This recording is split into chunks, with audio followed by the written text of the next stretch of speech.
የታሪክ ትልቅ ውሸት። ካሮት እንዴት የዓለም ጦርነትን አስቀየረ?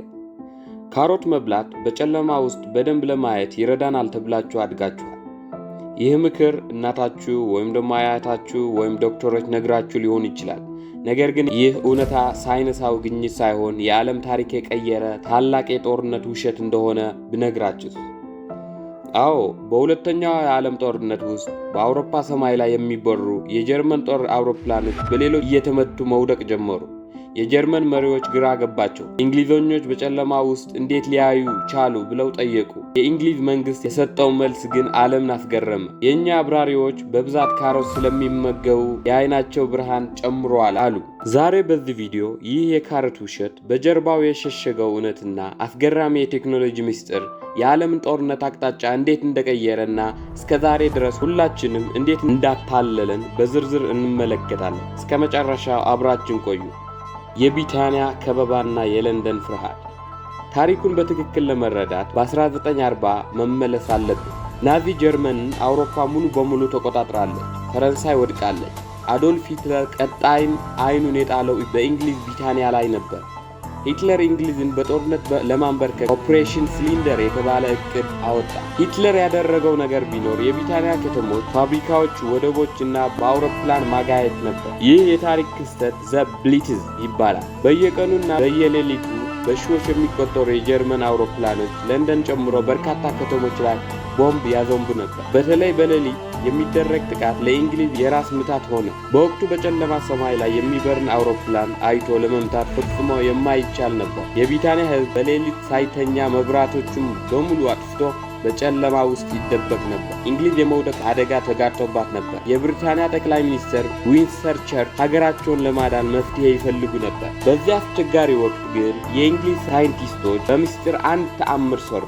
በወቅቱ በዓለም ላይ ማንም ያልደረሰበት የቴክኖሎጂ ምስጢር ይፋ አደረጉ። ይህ ቴክኖሎጂ ራዳር ራዲዮ ዲቴክሽን ኤንድ ሬንጂንግ ይባላል። እንግሊዞች በሀገሪቱ የባህር ዳርቻዎች ላይ ቼይን ሆም የተባለ ግዙፍ የራዳር መምቻዎች አቆሙ። እነዚህ ማማዎች የማይታዩ የሬዲዮ ሞገዶች ወደ ሰማይ ይረጫሉ። የጀርመን አውሮፕላኖች ገና ከፈረንሳይ ተነስተው ባህር ሳይሻገሩ የሬዲዮ ሞገዶች አውሮፕላኖች በመምታት ተመልሰው ወደ ማማው ይመጣሉ። በዚህም ምክንያት የእንግሊዝ ጦር ጠላትን በምን ያህል ርቀት፣ በምን ያህል ፍጥነትና በየትኛው አቅጣጫ እየመጣ እንደሆነ በስክሪናቸው ላይ ማየት ቻሉ። ይህ ብቻ አይደለም። ሳይንቲስቶቹ ኤአይ ራዳር የተባለው ቴክኖሎጂ አሳድገው ራዳሩን በጣም ትንሽ በማድረግ በጦር አውሮፕላኖች ውስጥ መግጠም ቻሉ። አሁን የእንግሊዝ አብራሪዎች በጨለማ ውስጥ ምንም ሳያዩ በራዳር ስክሪን ብቻ እየተመሩ የጀርመን አውሮፕላኖች አንድ በአንድ መምታት ጀመሩ። የብሪታንያ አየር ኃይል በሌሊት አደን ጀመረ። እንግዲህ እውነቱ እዚህ ጋር ነው። የእንግሊዝ አብራሪዎች የጀርመን አውሮፕላኖች በሌሊት እንደ ቅጠል ማርገፍ ሲጀምሩ የጀርመን ሰላዮች መረጃ ማደን ጀመሩ። እንግሊዞች ምን አዲስ መሳሪያ ያገኙ ብለው መጠራጠራቸው አልቀረም። የራዳር ቴክኖሎጂ ምስጢር ለጀርመኖች ከታወቀ ጀርመኖች ከራዳር ሞገዶች የሚያደናቅፉ ጃሚንግ ዘዴ ሊፈጥሩ ይችላሉ። ስለዚህ የእንግሊዝ መንግስት የራዳር ምስጢር ለመሸሸግ አንድ ታላቅ የውሸት ፕሮፓጋንዳ ፈጠረ። የእንግሊዝ የምግብ ሚኒስተር በጋዜጣውና በሬዲዮ እንዲህ የሚል ወሬ አሰራጨ። የእኛ ምርጥ አብራሪ ጆን ካኒንግሃም በጨለማ ውስጥ ጠላትን ጠራርጎ የሚመታ የድመት አይን ስላለው ነው። ለዚህም ደግሞ ሚስጥሩ በብዛት ካሮት ስለሚመገብ ነው አሉ።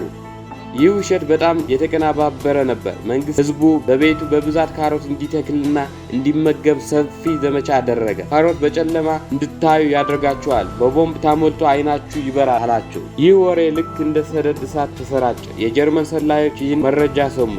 ወሬው በጣም አሳማኝ ከመሆኑ የተነሳ የጀርመን ጦር መሪዎች እውነት መስላቸው የራሳቸው አብራሪዎች በብዛት ካሮት እንዲመገቡ ማዘዝ ጀመሩ። ጀርመኖችም ስለ ራዳር ሳይሆን ስለ ካሮት እያሰቡ የእንግሊዝ ምስጢር ሳያውቁት ቀሩ። ይህ የካሮት ውሸት ትልታ ማታለል በሚገርም ሁኔታ ሰራ። ጀርመኖቹም የራዳር ቴክኖሎጂ ፈጥነው ማወቅ ባለመቻላቸው የእንግሊዝ የአየር ኃይል መስበር አቃታቸው። ሂትለር ከፍተኛ ኪሳራ ደርሶበት እንግሊዝን የመውረር እቅዱን ለመሰረዝ ተገደደ። ይህ ክስተት በሁለተኛ የዓለም ጦርነት ውስጥ ሂትለር የመጀመሪያው ትልቅ ሽንፈት ያስተናገደበት ሆነ። ካሮት ወይም ራዳር ምስጢር እንግሊዝን ከውድቀት አዳና። ለመሆኑ ግን ካሮት በጨለማ ለማየት ይረዳናል የሚለው ወሬ ምን ያህል እውነት ነው? ሳይንሱ ምን ይላል? እውነታው ይህ ነው። ካሮት ውስጥ ቤታ ካሮቲን የተባለ ንጥረ ነገር አለ። ሰውነታችሁ ይህ ወደ ቫይታሚን ኤ ይቀይረዋል። ቫይታሚን ኤ ለአይን ጤንነት በጣም ጠቃሚ ነው። በሰውነታቸው ውስጥ በቪታሚን ኤ እጥረት ካለ በምሽት የማየት አቅማችሁ ሊቀንስ ይችላል። የማንቆርት በሽታ ማለት ነው። ስለዚህ ካሮት መብላት የአይን ጤንነት ይጠብቃል እንጂ አንድን መደበኛ ሰው በጨለማ ውስጥ እንደ ድመት ወይ እንደ ራዳር እንዲያይ የማድረግ ምንም አይነት አምራው አቅም የለውም። የእንግሊዝ አብራሪዎችም አይንን ያበራው በቪታሚን ሳይሆን በራዳር ቴክኖሎጂ ነበር። እንግዲህ ተመልካቾች ዛሬ ሁላችንም የምናውቀው ካሮት ለአይን እይታ ይረዳል የሚለው ታሪክ መነሻው የሁለተኛው ዓለም ጦርነት ትልቁ ወታደራዊ ሚስጥር ለመሸሸግ የተፈጠረ የፕሮፓጋንዳ ውሸት ነበር። ይህ ውሸት ግን የዓለም ታሪክ ቀይሯል።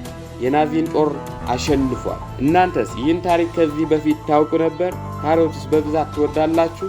ያላችሁ አስተያየት ከታች በኮመንት መስጫው ላይ ጻፉልኝ። ቪዲዮው ከተመቻችሁና አዲስ ነገር ካወቃችሁበት ላይክ ማድረግ እንዳትረሱ። እንደዚህ አይነት አስገራሚ ታሪካዊና ሳይንሳዊ ቪዲዮዎች ሁልጊዜ እንዲደርሳችሁ ቻናሉን ሰብስክራይብ አድርጉ፣ የደወል ምልክቱን ተጫኑ። የሚቀጥለው ቪዲዮ በሌላ አስገራሚ ታሪክ እንገናኝ ድረስ ሰላም ቆዩ።